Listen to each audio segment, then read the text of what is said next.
Hey, hello, welcome. I'm Elizibar, and I just got done driving back from being up in the Wisconsin Dells. Never been there before. I mean, I've been like driven by on the interstate and stuff, but never actually been there.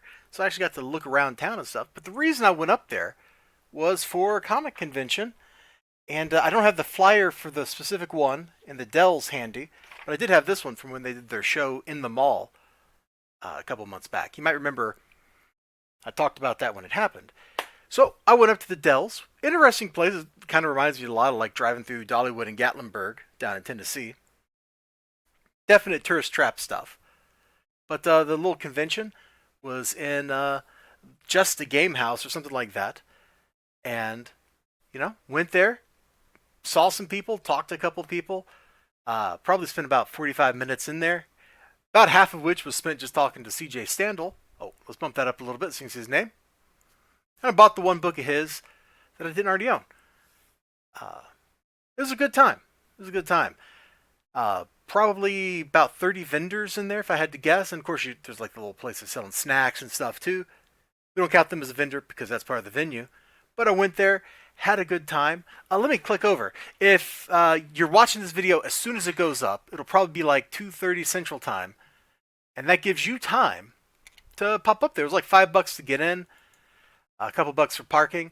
But check out my man right here. His little setup. He's got some books. Looks like he's sold a couple books from when he took this photo by the time I'd gotten there. And I'm pretty sure that's the copy of that particular book that I bought that's on top. He's a fun guy to chat with.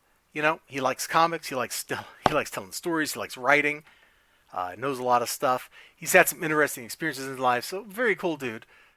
And lots of other people in here. There's right back here's another row. You can see all the toys and stuff. There's like 3 aisles here, and then like a big open space at the end in front of this table. So it was very like convenient that he was here because it meant I wasn't really blocking people as we chatted. Although I was worried a little bit that maybe I was scaring some of the potential people that would want to chat with him off by taking up his time. So I bought this. It's not a comic. It's a prose book about some stuff. He signed it for me too. He's real cool. He's a real cool guy. And I just thought, hey, it could be interesting to get in there and read like some of his experiences and stuff. So definitely pick that up. The other thing I got today, and I don't. Oh, if you're wondering where these cards came from, I went out yard selling yesterday, and these are casino cards from the Golden Mardi Gras, which might be in Vegas. I don't know. I like collecting decks of cards, and these look kind of interesting, so I just grabbed them. The other thing I got today, I don't even think he fit under the camera. Got this guy again. I did not pay the $70 for it. I'm not gonna tell you what I paid for it because I don't. Just in case that guy's out there, I'm not bragging on you or nothing, dude. I really appreciate what you did. But it's a really cool Gigan. It's based on like the Final Wars Gigan, which is really cool design. Totally awesome. His tail, he's got the cool back fins. The tail's all like curled up in like a threatening position, like he's ready to strike. Really cool toy. Goes with, I got a couple other Godzilla monsters here. I got a Destroya. I've had this for maybe 15 years or something.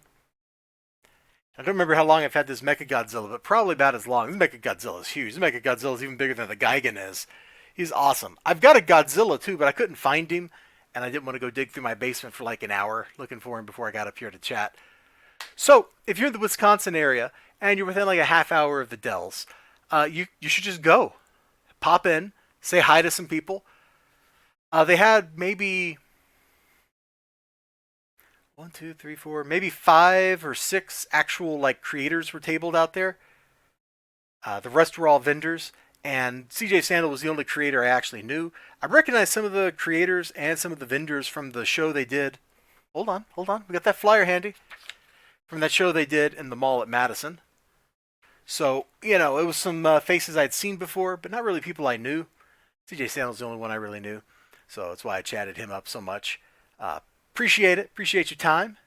Appreciate the little inscription you put in the front of the book for me, dude. And all you out there, like, go check it out. And if you can't make it to this group, QuadCon, you can look it up. They got shows like all over the Midwest. They got stuff in like Iowa, Wisconsin. Check them out. I'm totally forgetting. Hold on. Let me grab that photo.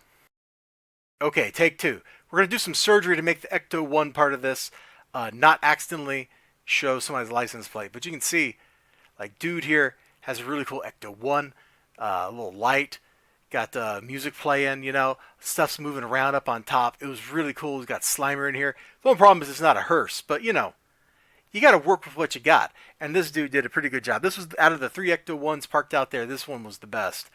Oh, and inside, there were a couple people dressed up there. Probably the owners of these Ecto 1s, like Ghostbusters. And there's this little kid. He must have been maybe 7, maybe 8. And he was a Ghostbuster. And he made his costume himself. You could tell because, like, the backpack part, like where there's that, like, round plate on the actual, like, pack. His was like paper plate that had some stuff on it and things. Like, it was real cute. It was real cute. All in all, the convention was a blast, for the little bit of time I spent there. I'm not one to just kind of go mill around and dig through boxes, especially if I don't know the person whose boxes I'm digging through. That feels real awkward to me, even though that's literally why they're there. That's just a hang up of mine. Definitely hung up on that. But otherwise, I had a great time. So you all out there, I think I said it already, but if you're here and you're watching this and it's not yet 4 p.m. on Sunday, go. Just get up and go. Bye-bye.